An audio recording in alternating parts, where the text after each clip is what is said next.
Siapa yang pimpin kita dalam doa? Saya Pak. Ya, silakan maju di depan. Sebelum kita memulai proses belajar mengajar kita, alangkah baiknya kita bersatu di dalam doa. Allah Bapa yang bertata di atas kerajaan surga, kembali kami mengucapkan kami di dalam nama Tuhan kami telah berdoa dan mengucap syukur. Amin.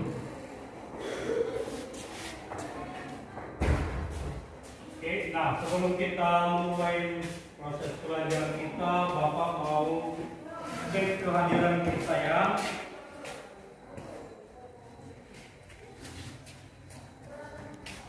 Kalau saya sebutkan nama nanti, tunjuk tangannya biar saya tahu siapa yang sudah hadir.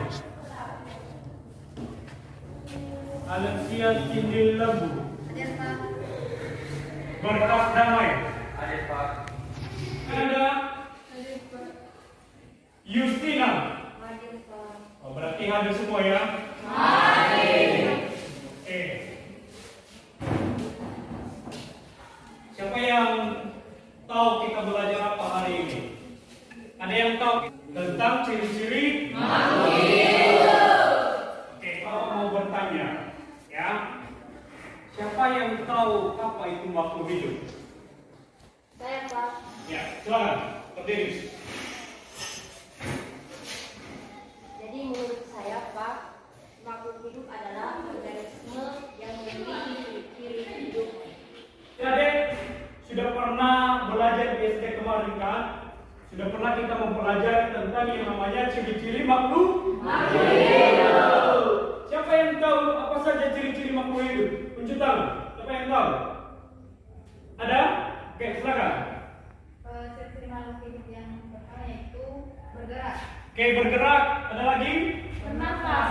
Oke, bernafas. Apa lagi?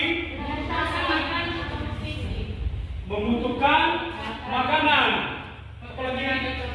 Peka terhadap rasa. Apa lagi? Beradaptasi. Apa tadi? Mengeluarkan zat sisa. Ya, mengeluarkan zat sisa. Ya, berkembang. Iya. Di sini ada di sini.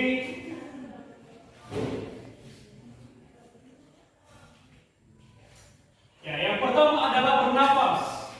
Kemudian yang kedua adalah bergerak. Dan yang ketiga adalah mengeluarkan zat sisa. Dan yang terakhir adalah adaptasi. Itu adalah ciri-ciri makhluk hidup. Apa yang menjadi tujuan pembelajaran kita hari ini? Yang menjadi tujuan pembelajaran kita hari ini adalah yang pertama adalah peserta didik dapat mengidentifikasi ciri-ciri makhluk hidup. Itu yang pertama. Yang kedua adalah peserta didik mampu membedakan makhluk hidup dan makhluk tak hidup. Yang ketiga adalah peserta didik mampu menjelaskan dan memahami ciri-ciri makhluk hidup. Oke? Masih semangat? Masih semangat? Saya ajak dulu adik-adik semua untuk berdiri.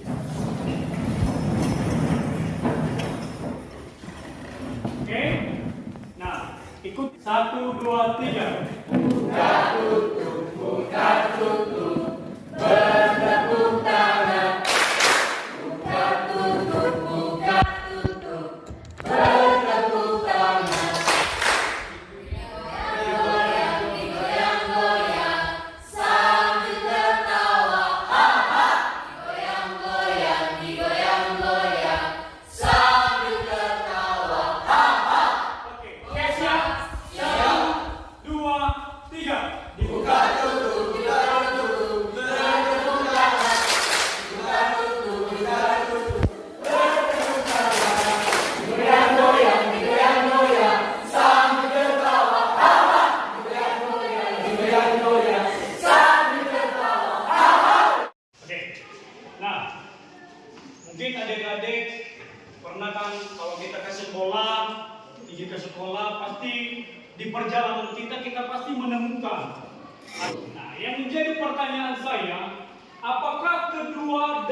dikategorikan sebagai makhluk hidup. Siapa yang bisa memberikan pendapat terkait tentang pertanyaan di atas? Ada? Oke, silakan. Berdiri.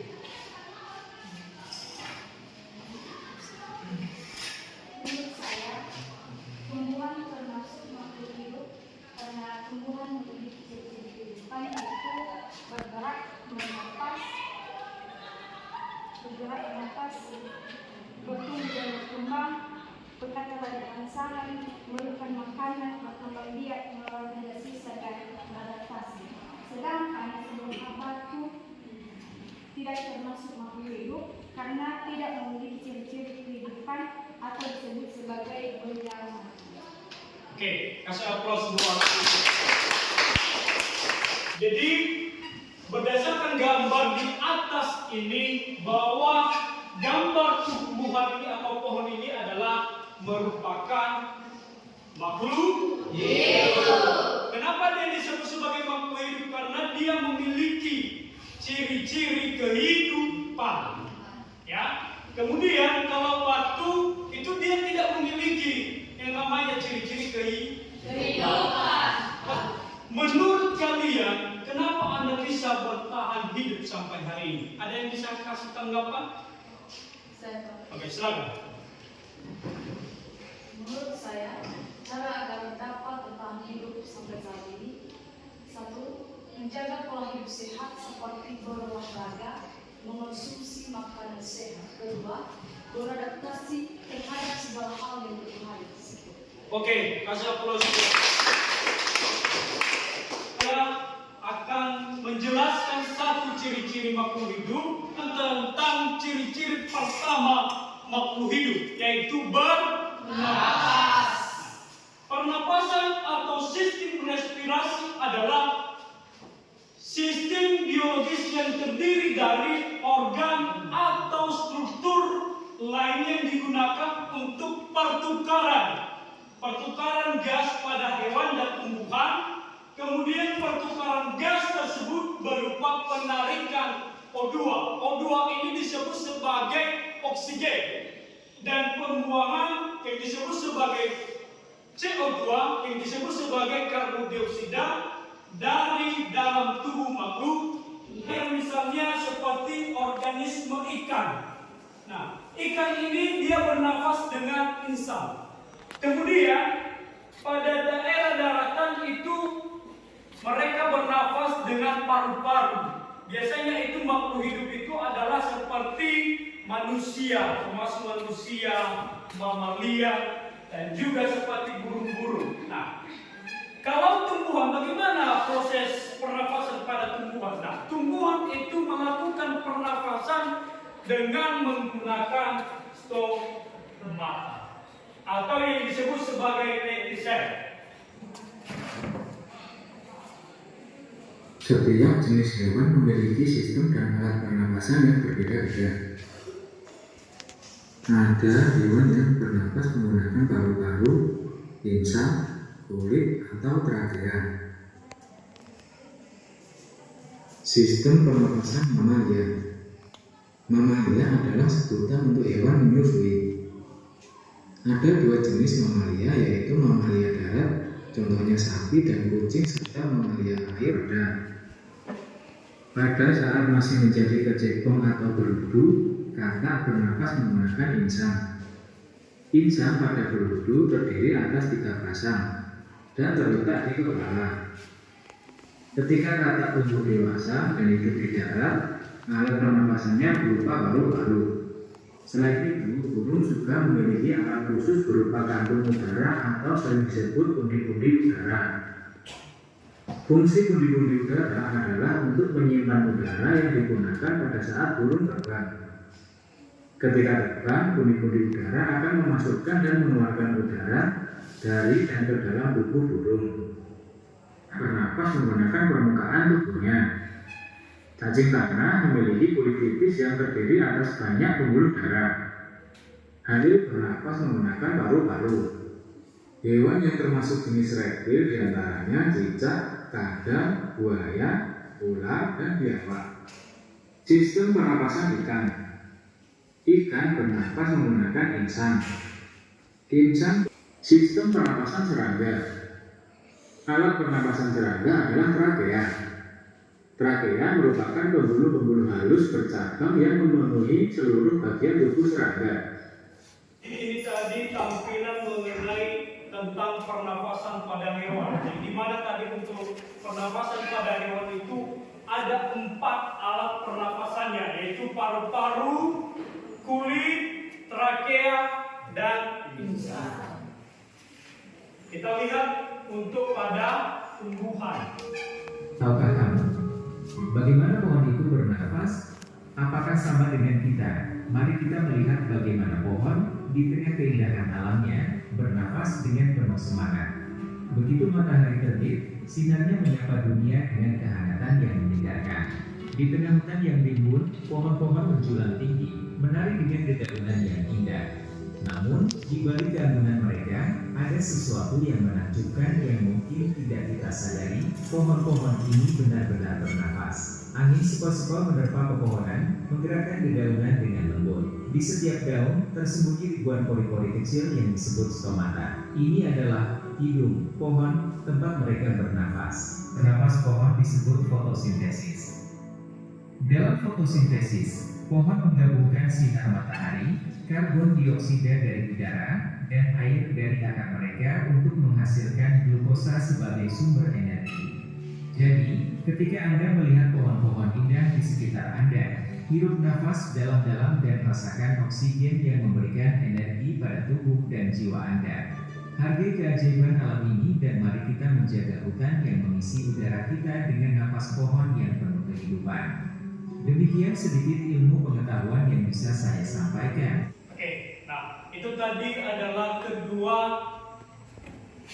sistem pernafasan, baik itu pada sistem pernafasan pada tumbuhan dan juga pada hewan. Jadi yang sudah kita lihat, ada yang ditanyakan, ada yang kurang paham, ada yang bertanya. Saya Pak, Oke, silakan. bagaimana proses pernapasan pada manusia? Oke. Bagaimana proses pernafasan pada manusia? Ada yang bisa menanggapi pertanyaan kawanmu? Oke, silakan. Menurut saya, proses pernapasan pada manusia yaitu udara masuk melalui hidung, kemudian lanjut ke kerongkongan atau trakea. Dari trakea ke paru-paru melalui bronkus dan bronchiolus dan alveolus sebagai tempat pertukaran oksigen dan karbon dioksida. Oke, kasih kalau pada manusia sama seperti yang disebutkan oleh kawanmu tadi, udara itu masuk ke hidung. Nah, setelah masuk ke dalam hidung, baru masuk ke dalam kerong, baru masuk dia ke dalam trakea. Setelah itu baru masuk ke dalam paru-paru. Nah, ke dalam paru-paru ini ada yang disebut sebagai bronchus. Nah, bronchus ini ada yang disebut sebagai alveolus. Nah, alveolus ini adalah tempat pertukaran gas. Bapak akan membagikan kelompok sesuai dengan yang sudah ada, yang sudah kita bagikan kemarin.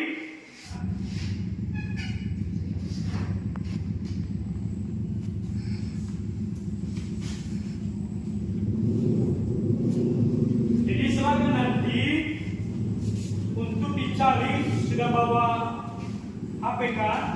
Nah, silakan nanti cari di situ informasi yang lebih banyak lagi.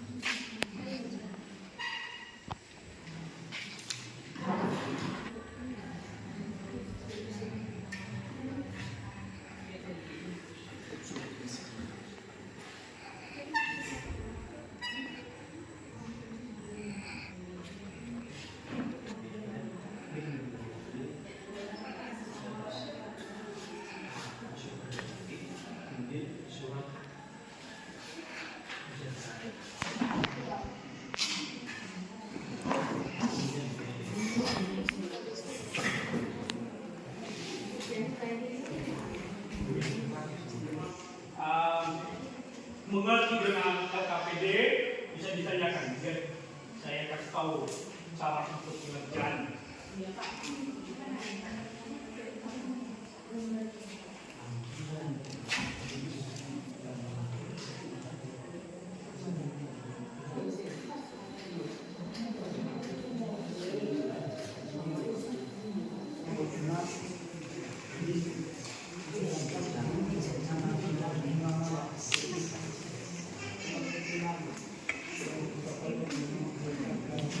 Hasil diskusinya bersama dengan kelompok di depan sini saja. Oke? Ya, Pak. Sudah bisa? Sudah. Oke. Untuk kelompok 1 silakan. Di sini kami dari kelompok Mawar ada 6 orang.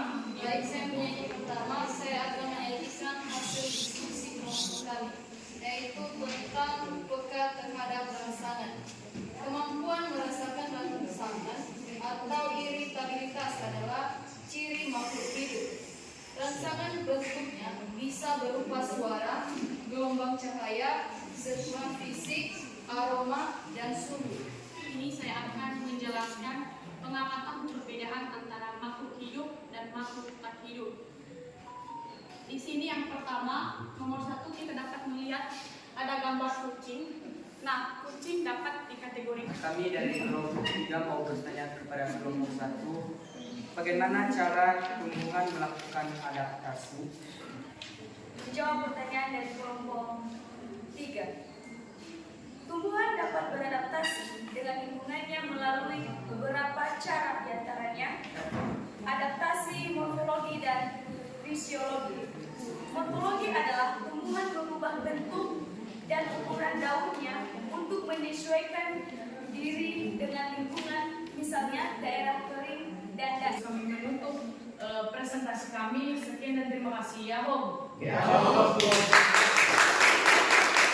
Untuk kelompok 2 untuk menampilkan hasil diskusi mereka. Untuk kelompok 2 silakan. Baik, langsung saja kami akan mempresentasikan hasil diskusi kami. Kami akan menyampaikan hasil diskusi kami, yaitu yang pertama bergerak dan yang kedua memerlukan makanan. Pertama bergerak. Makhluk hidup dapat bergerak berdasarkan posisinya.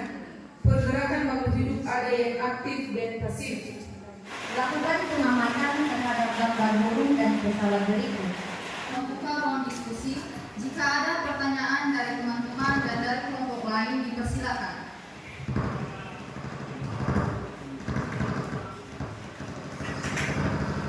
Baik, kami dari kelompok bunga matahari mau bertanya, bagaimana hasil proses tes gagal atau bagian saja? Baik, kami dari kelompok 1 punya pertanyaan. Bagaimana kita bisa mengetahui bagaimana tumbuhan itu Lalu menuju ke arah yang panas atau matahari. Sekian. baik?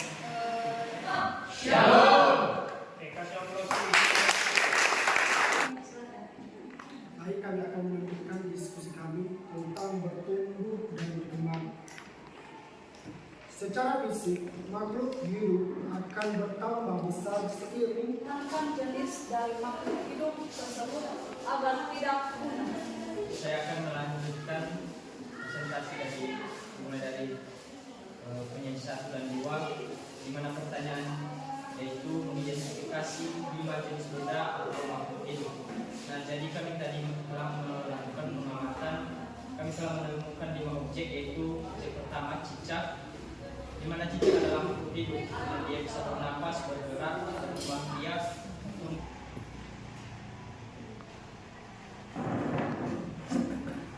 Baik, kami dari kelompok bunga matahari kami akan menetapkan pertanyaan. Sebagai pertanyaannya, bagaimana tumbuhan melakukan perkembangan biak? Terima kasih. Tumbuhan berkembang biak secara vegetatif alami dilakukan dengan menggunakan bagian dari tumbuhan itu sendiri. Contohnya dengan spora, tunas, akar tinggal, umbi lapis, umbi batang, dan gerati. Saya menyapa kita kembali dalam bahasa kasih shalom. Oke, kasih aplaus buat.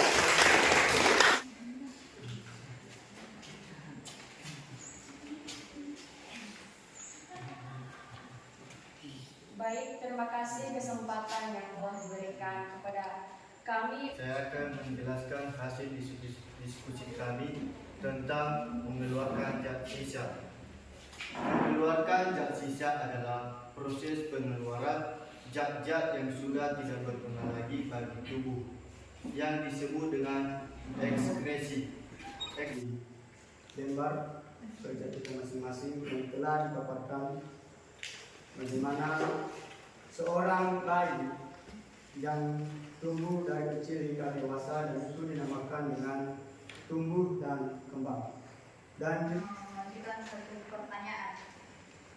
Apakah tumbuhan juga dapat mengeluarkan zat sisa dan seperti apa? Karbon dioksida, kelebihan air yang dihasilkan selama respirasi, dan senyawa nitrogen yang dihasilkan selama metabolisme protein merupakan produk ekskresi utama pada tumbuhan. Tidak ada? Tidak. Baik, kalau tidak ada, kami akan tutup presentasi kami. Jika ada kekurangan, kesalahan kami, mohon maaf. Akhir kata, saya ucapkan terima kasih. Shalom.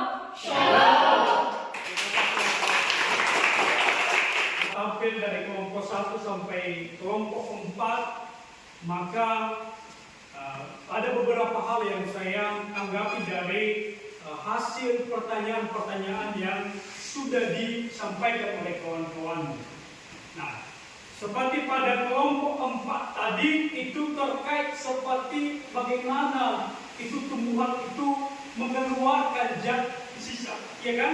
Nah, kalau misalnya pada manusia, kita kan langsung tahu bagaimana cara manusia itu mengeluarkan zat sisa yang ada di dalam tubuhnya.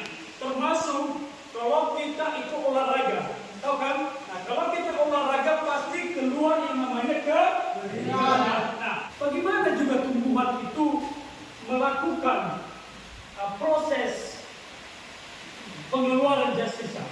Nah, pohon karet itu kan dia mengeluarkan yang namanya zat sisa. Apa zat sisa itu? Seperti dan paham tentang mengenai ciri-ciri makhluk hidup ini, maka Bapak akan share link kepada kalian di grup kita.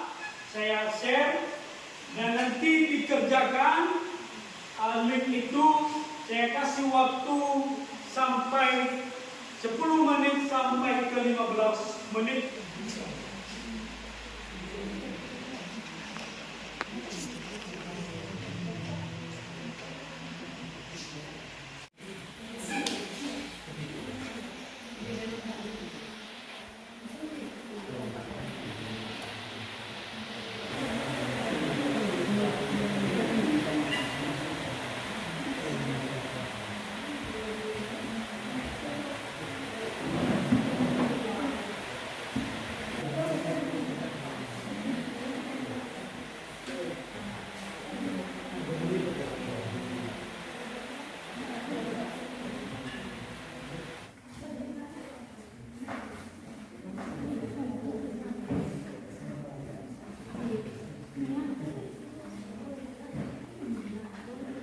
Oke, biar lebih cepat, kalau saya lihat tadi jaringan kita kan kurang bagus.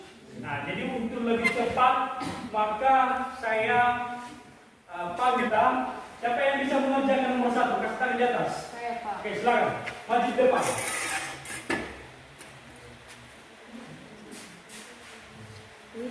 Oke, benar. Tersalah.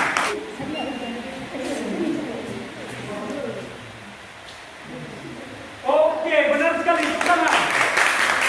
Oke, nomor 3. Siapa yang bisa nomor 3? Oke, kita lihat kalau benar ya. Dia pilih C. Kita lihat. Ya, benar. Nomor 4. Siapa yang bisa nomor 4? Oke. Silakan maju. Saya bagian A. Oke, dia pilih bagian A. Coba sentuh dulu. Mana bagian A? Oke, kita lihat. Ya, benar.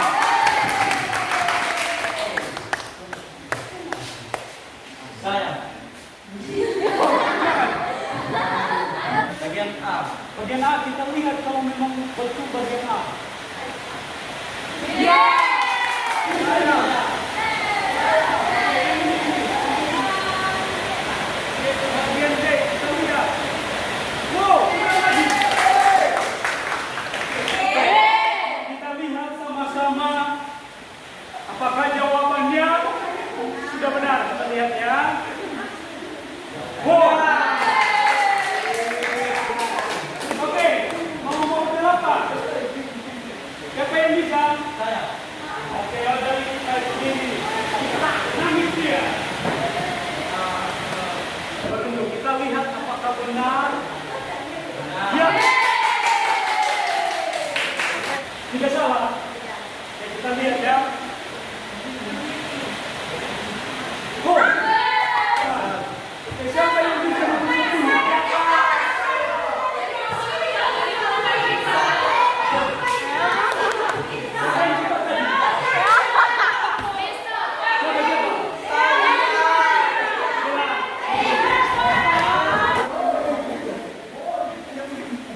ya.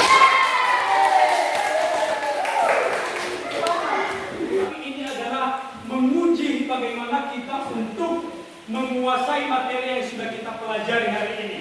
Kasih aplaus buat kita. Oke, jadi hari ini perlu kita juga menyimpulkan apa yang menjadi suatu materi kita yang kita telah pelajari, bahwa makhluk hidup itu adalah merupakan organisme kan, organisme yang memiliki ciri-ciri kehidupan. Atau ciri-ciri makhluk hidup ini ada 8. Yang pertama adalah bernafas, kedua bergerak, ketiga mengeluarkan zat sisa, dan yang ke-8 adalah adaptasi. Nah, bahwasanya ada meja, ada papan tulis, ada gambar. Nah, kesimpulan untuk materi kita hari ini. Oke, sebelum kita tutup, ada yang ditanyakan? Tidak. Sudah mengerti semua? Sudah. Oke. Nah, jadi materi selanjutnya untuk minggu depan adalah terkait tentang lingkungan hidup. Jadi kita mengakhiri. Siapa yang bawa kita dalam doa? Oke, silakan. Puji dan syukur dan